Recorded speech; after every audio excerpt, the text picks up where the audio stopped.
Try something different today. Sweet and candy red. What's that? I hold the bubble gumball dispenser in my hands and read the inscription on the bottom a couple of times. Try something different today. Sweet and candy red. I have a vague memory of this thing from when I was younger, but I don't remember there being an inscription. It's a weird place for an inscription. The bottom of the machine. Why put it there? If you want to entice people, mainly kids of course, to put a penny in the machine and get a gumball, then you wouldn't put the inscription on the front? Like right above where the penny goes in? Or even on the handle you twist to dispense the gumballs? Or on the flap that covers the chute the gumballs come out of? There are a lot of places you can put that engraving. On the very bottom where no one sees it isn't my first choice. What's that? That. In your hand, Scott. What is it? My wife's words finally get through to me, and I look up from the gumball dispenser and over at her. The lack of adequate light in the attic makes it hard to see her, but I can tell she's slightly annoyed by the tone of her voice. This? I ask and hold up the dispenser. Yes, Scott, that, she replies, and moves out of the shadowy corner, where she was looking through a large bag of quilts under the single light bulb that doesn't really do much against the attic gloom. A gumball machine? I say. You don't sound too sure about that, she responds with that little laugh she does when she knows I'm in my head and not truly present. The laugh pulls me out of my thoughts and I hold out the dispenser. I don't want that, she says. Those gumballs have to be ancient. I give the dispenser a shake and am not surprised that the gumballs are all stuck together. They thunk as one entity inside the plastic bubble. Definitely not loose and shiny as if they were freshly bought from Sam's Club or Costco. I've seen them there on the candy aisle in those large plastic tubs. Funny they go from a plastic tub on a shelf to a plastic bubble on a small machine. You'd think you could skip a step and just turn the tub you buy into a dispenser, but where would the fun in that be? Scott! My wife nearly shouts. I shake my head and look over at her. What? I snap, obviously a little too harshly, considering the withering look my wife gives me. Sorry. Just thinking back to when I'd spend summers here. With that thing? She asks. This? I hold the machine up in front of my eyes. Maybe?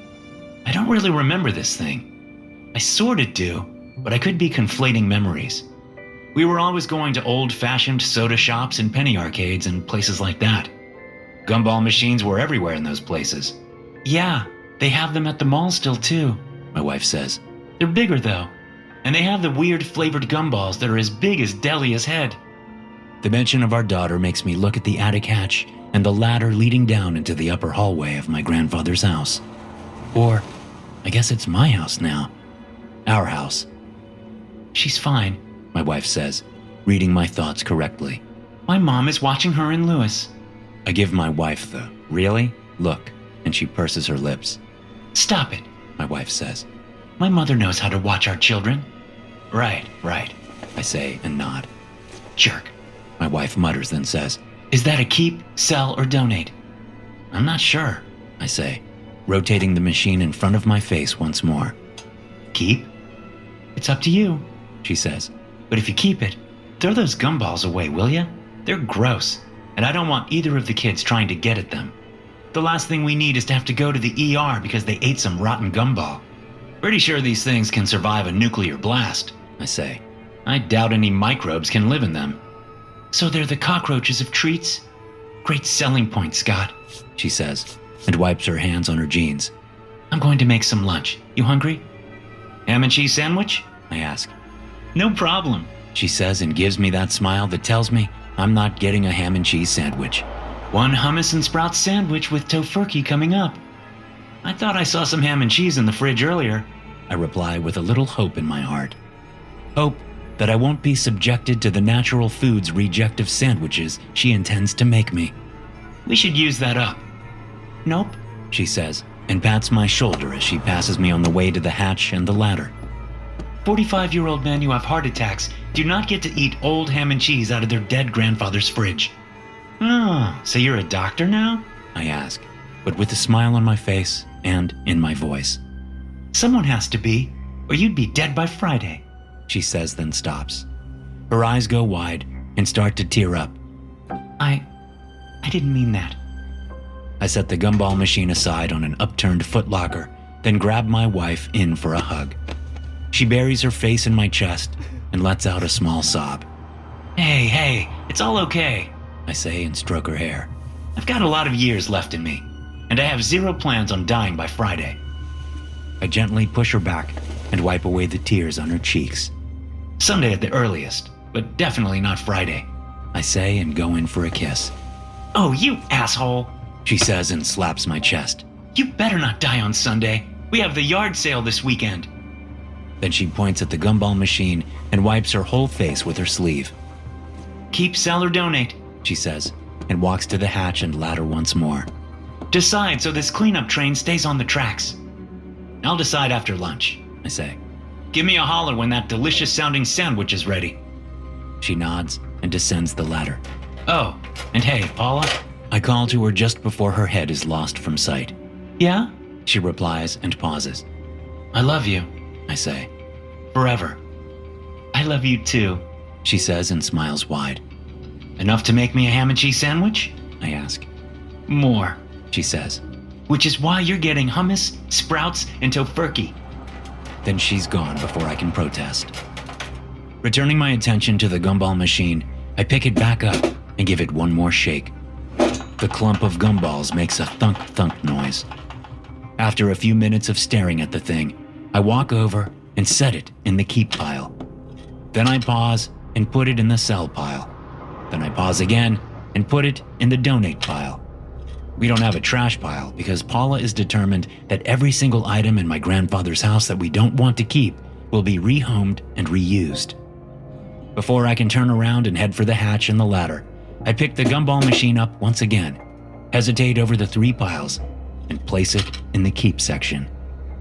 Then I head for the hatch and the ladder, and the waiting sandwich I'll have to choke down with a smile, so my wife doesn't worry any more about me than she already does. Germ machines, that's what those things are, Carrie, my mother-in-law, says as I stand in my grandfather's kitchen, my kitchen now, and study the gumball machine, trying to figure out how to get the plastic bubble top off so I can remove the gumball blob and toss it into the trash as I've been asked to do by my wife. A wife who is currently at work, since she couldn't get the week off to help clear out my grandfather's place. Her company's leave policy does not apply to a spouse's relative. I have unlimited personal time off, though. Having a massive heart attack in the middle of the office Christmas party gets you a shit ton of automatic medical leave, apparently. Our HR manager said to go home and stay home until my doctor says that I won't accidentally drop dead anywhere near the office. My guess is it's not so much a compassionate decision over my well-being as it is a financial decision related to my company's liability insurance policy. Either way, I'll take it. Did you hear me, Scott? Carrie snaps. You should throw that whole thing away. It has to be filled with germs. If you say so, I reply, still struggling with the dispenser. It probably unscrews, Lewis says from the kitchen table. He's busy eating some microwaved chicken nuggets and carrot sticks. Actually, it's more like he's busy eating ranch dip and the chicken nuggets and carrots are just the vehicles to get that seasoned buttermilk into his mouth. Lewis is 10, going on 50. He studies everything, ignores nothing, and is usually right with his observations. I see more and more of my grandfather in him each and every day, which is a weird thing to say about your 10-year-old son. On his right is Delia, 3 years old, going on pure trouble. She has chicken nuggets and carrot sticks too, but the chicken nuggets are all gone, devoured in seconds, and most of the carrot sticks are either on the ground or sticking out of her nose as she looks around, waiting for someone to notice.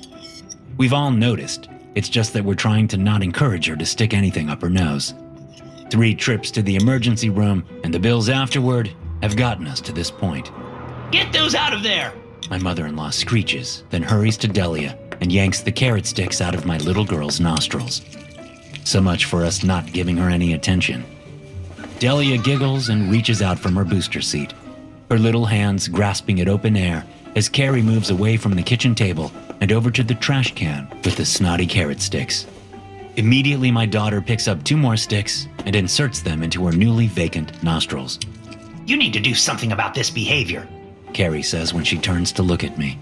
Her hands are on her hips and she is glaring daggers. This is not sanitary. She points at Delia and I glance at my daughter. Delia gives me a huge grin, then tries to get a second carrot stick into her left nostril. You're going to rip the skin, which will cause an infection, and then they'll have to operate and remove your nose, Delia, Lewis says matter-of-factly, as he dunks another chicken nugget into his mini swimming pool of ranch. But if you want to look like Voldemort, then go right ahead. I no look Voldemorty! Delia shouts and throws the only carrot stick remaining on her plate. You Voldemorty! Lewis ducks his head to the side, and the carrot stick sails past, hitting Carrie in the cheek. That makes both kids giggle, and the second I see Delia notice her plate is empty, I know exactly what is about to happen. Yet I do nothing to stop it. When you have an overbearing, hypochondriac mother-in-law who is always on your ass about something or other she thinks you're doing wrong, you let your toddler yank a carrot stick from her nose and throw it at her grandmother. That's just family dynamics 101 there. Delia Caroline Nightcheck! Carrie shouts when the snotty stick splats against her cheek in almost the exact same spot as the non-snotty stick did. My girl's got good aim. That is how you spread disease! Carrie continues shouting.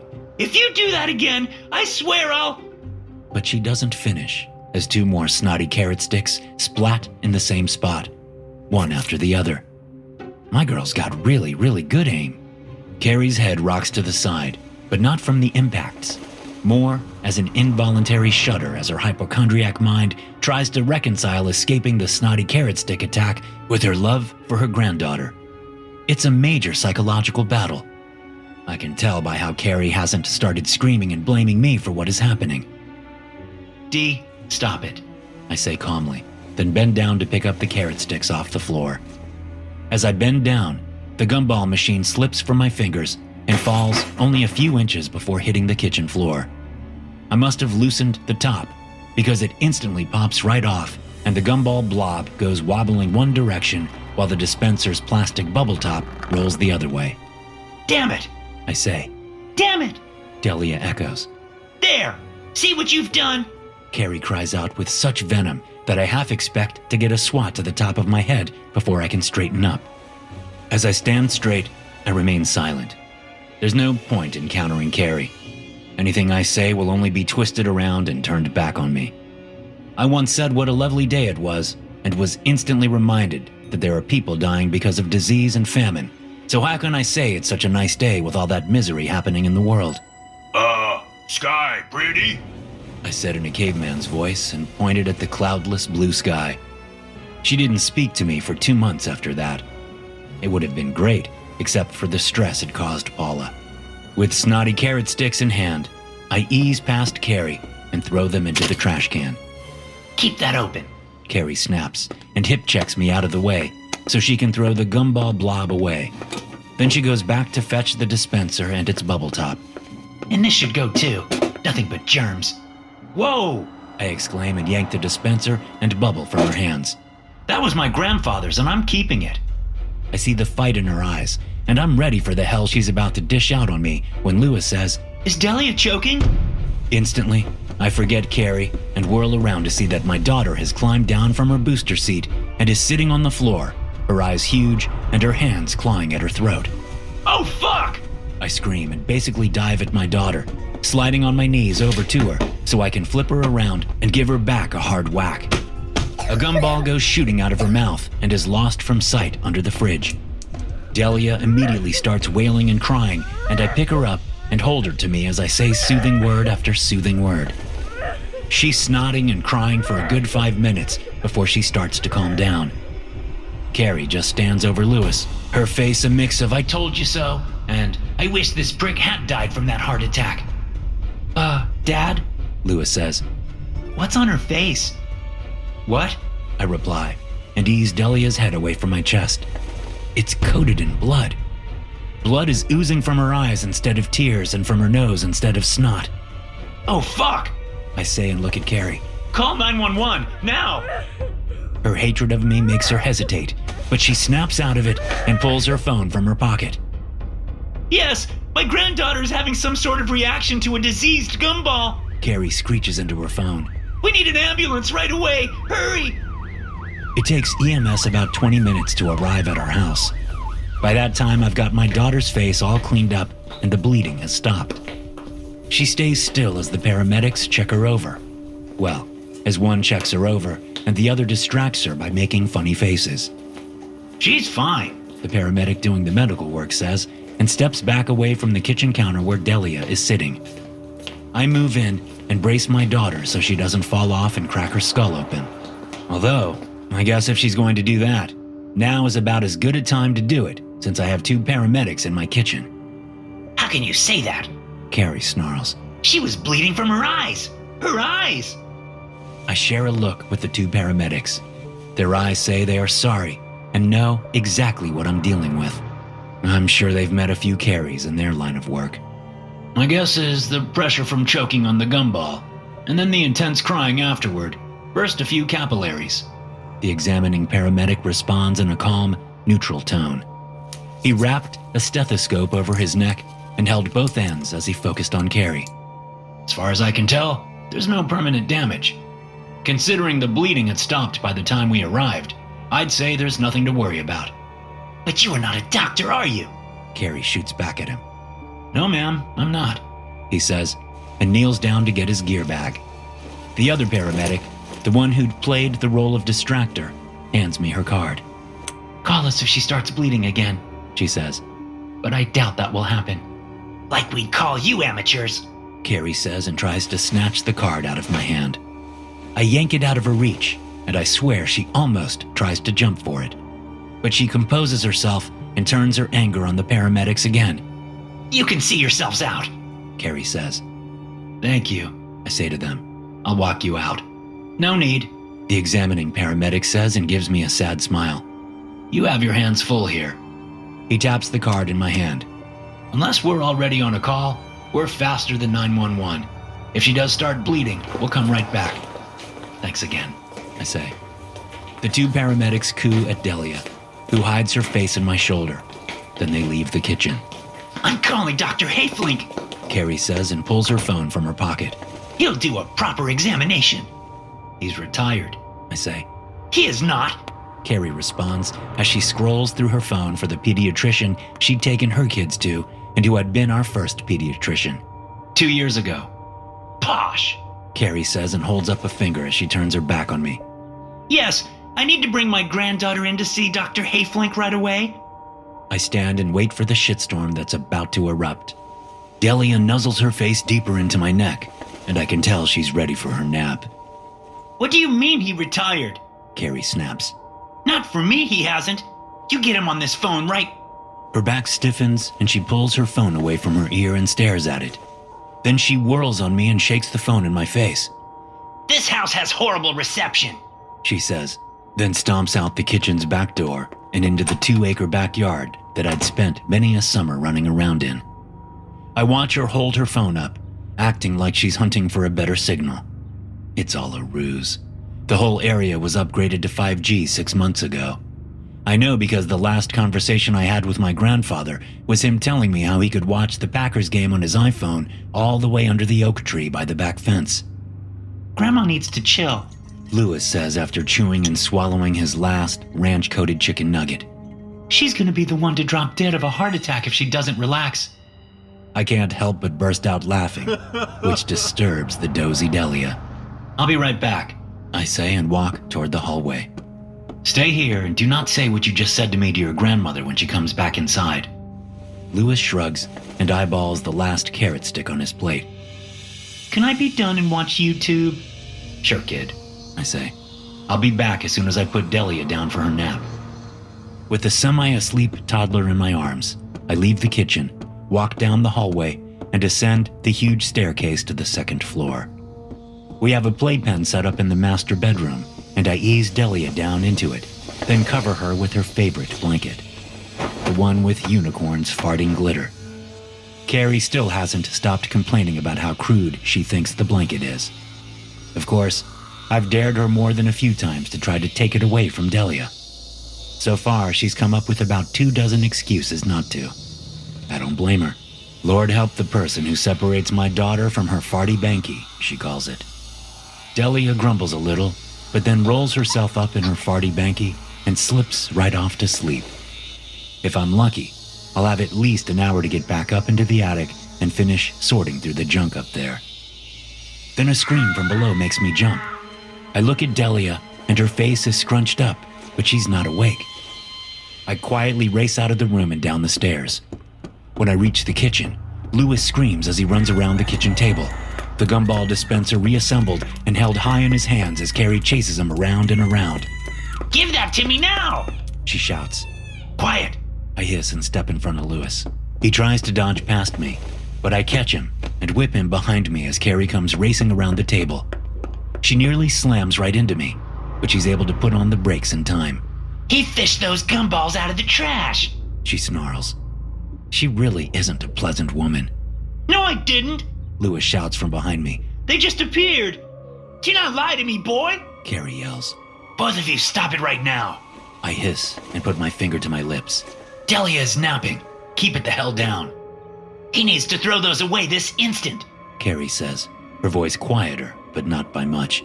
These aren't from the trash. Louis insists. I turn and look down at him, and the gumball dispenser he holds is gripped to his chest. Through the wrap of his arms, I can see a rainbow peeking out. Give it, I say and hold out my hand. He doesn't respond right away, but then relents after a second and hands me the dispenser. It's completely full. I shake the machine, and the shiny gumballs rattle around a little. Shiny just as if they were freshly bought from Sam's Club or Costco. Unlike before, there isn't much space for them to rattle. There are so many. Where did you get all of these? I ask him. He ducked them out of the trash like a rabid raccoon. Carrie says. Carrie, let me talk to my son, please. I say without looking at her. Maybe you should go home for the day. I can handle things here. Sure, I'll lose any chance of getting the attic cleared out, but it's better than worrying about whatever my mother-in-law is going to do next. I'm not going anywhere, she says in a low, dangerous voice. And people were surprised I had a heart attack in my 40s. Carrie, it's time to leave, I say, matching her tone. She glares at me, then glares at Louis before she fetches her purse from the kitchen counter and storms out of the house. When she's finally gone, I take a deep breath. I think she needs some serious medication, Louis says, and I have to use every ounce of willpower not to burst out laughing. When I know I'm under control, I shake the gumball machine again and frown at it. There weren't this many in there before, I say, and I rotate the dispenser. And they look new and shiny.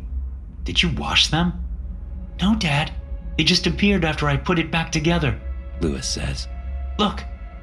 He goes to the trash and opens the lid, then stands there looking at me. His entire body screams, See? Duh.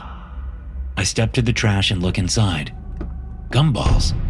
And not separate gumballs, but one big stuck-together blob, just like the one that got thrown away. What the hell? I mutter. The gumball machine was on the table, Louis says, already explaining things without me having to ask. Went outside to pee. You what? Use the toilet, kid. Come on, I say. You do it, he counters. Yeah, well, I do lots of things you shouldn't do, I reply. An excellent role model. Are you going to finish your story? You interrupted me. Louis? I snap, then lower my voice. What happened after you went pee? I came inside and the machine was full, he says and shrugs. I picked it up to look it over, and then Grandma Carrie came in and you know the rest. Weird, I say. Yeah, weird, he echoes. Then I hear a loud cry from upstairs, and I know that I have my work cut out for me.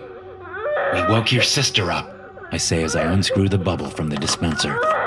I go to the trash and empty the gumballs into it. Okay, all gone. I'm gonna go get your sister back to sleep. You watch YouTube. Aye aye, Captain, he says and salutes me. I grin and squeeze his shoulder, then head upstairs.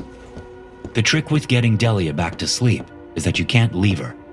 The first lay down, she's good. The second lay down, not so much. I pick her up out of the collapsed playpen, then walk her around the room, bouncing her up and down slightly as I sing every nursery rhyme under the sun. She slowly lowers her head to my shoulder, and soon her breathing evens out. No, but it's not that easy.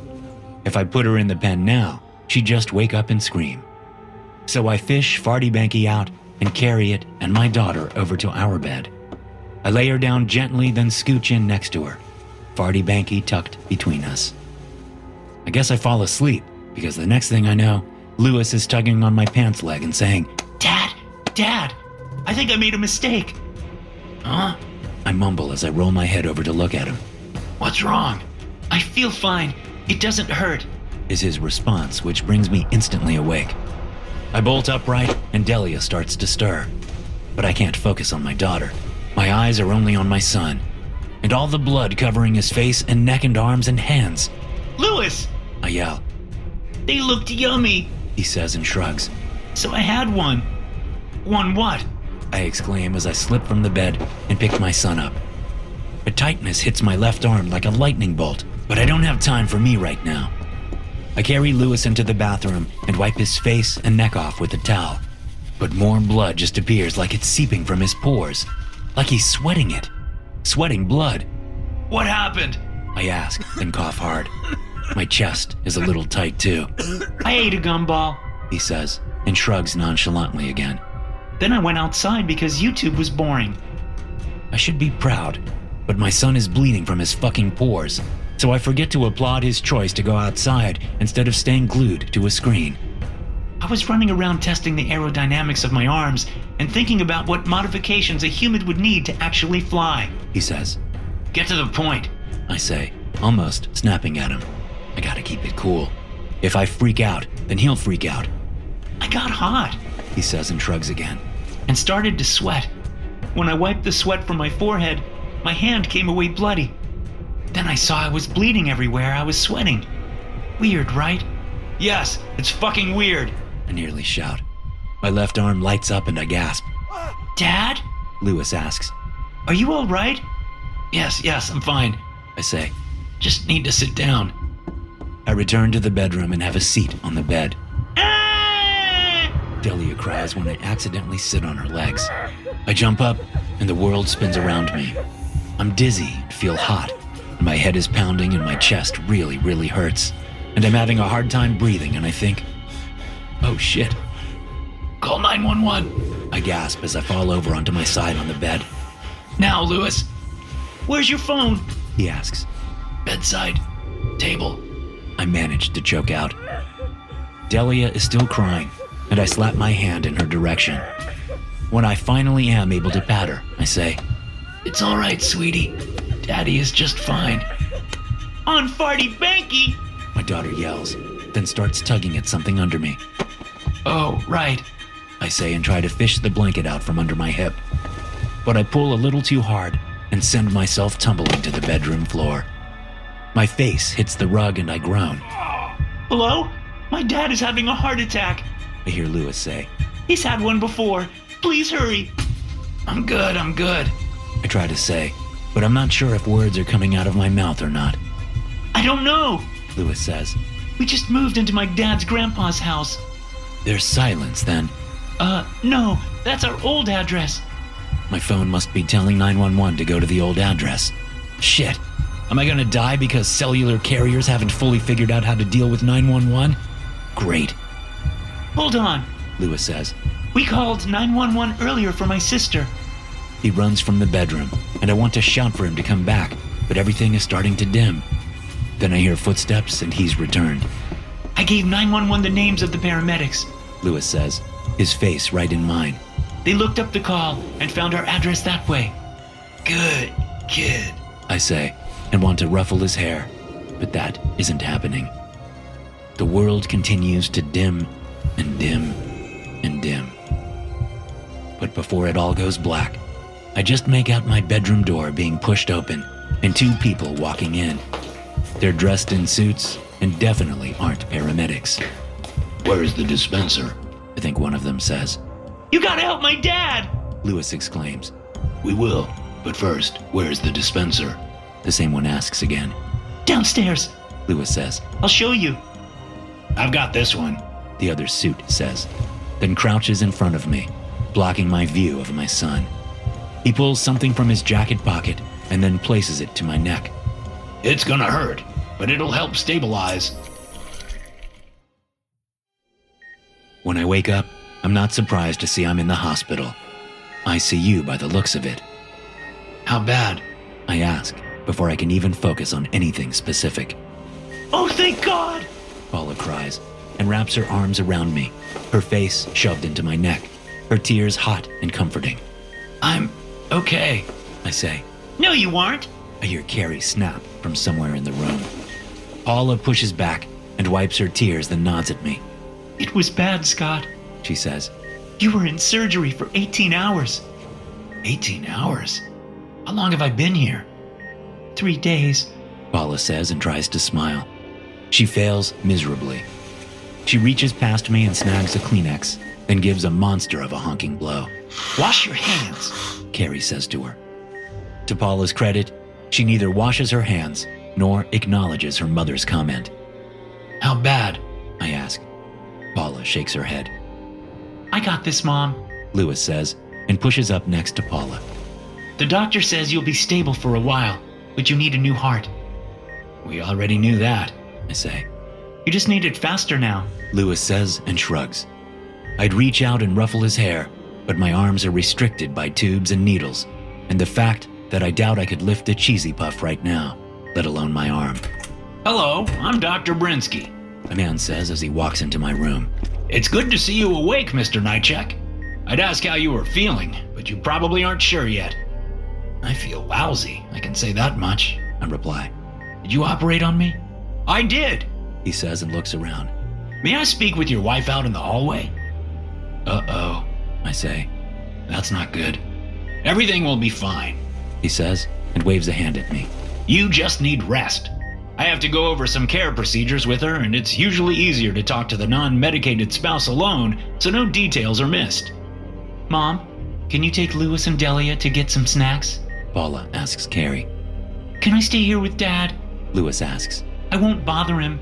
No, you may not. Carrie snaps. It's all right, Dr. Brinsky says. He can stay as long as he lets his father rest. I promise, Lewis says, his eyes on Paula. Paula nods and then turns to her mother, who is already opening her mouth to protest. You two go down to the cafeteria and get pudding or something, Paula says to Carrie. Pudding? Do you know how many chemicals are in that stuff? Carrie argues. Pudding! Delia cries and claps her hands. Carrie glares at everyone in the room, then leaves with Delia in her arms. My daughter is still clapping and has turned the word puddin' into some sort of song. I bet it's driving my mother-in-law insane. We'll be right back, Dr. Brinsky says, and steers Paula out of the room by the elbow. When the door is closed, Lewis gets right up close to me. Do you remember the people in suits? He asks in a voice almost too quiet for me to hear. What? Who was in suits? Those two people in the black suits and ties, He says. They showed up after I called 911. One of them had me show him where the gumball dispenser was. The other gave you a shot of something to stop the heart attack. At least, that's what they said they gave you. He shrugs and smiles at me. Gumball dispenser, I mutter. Then my eyes go wide. Blood! I cough hard and several of the machines I'm hooked up to start beeping loudly. It's all good, Dad, Lewis says. The two guys in suits explained to me that the gumballs can change any fluids in your body into blood, and then you... He stops talking when the door opens and a nurse walks in, followed by Dr. Brinsky and my wife. Let's have a look here, The nurse says, and starts fiddling with the machines until they stop beeping. Just a little blood pressure spike. She looks down at Lewis. You aren't tiring your dad out, are you? No, ma'am, Lewis says and shakes his head. I think some more sleep is what he needs now. Dr. Brinsky says to Paula. Okay, Paula says. but I'll be back tonight. Okay, Scott? Sounds good, babe. I say and ease my head back into my pillow. Damn, I really could sleep some more.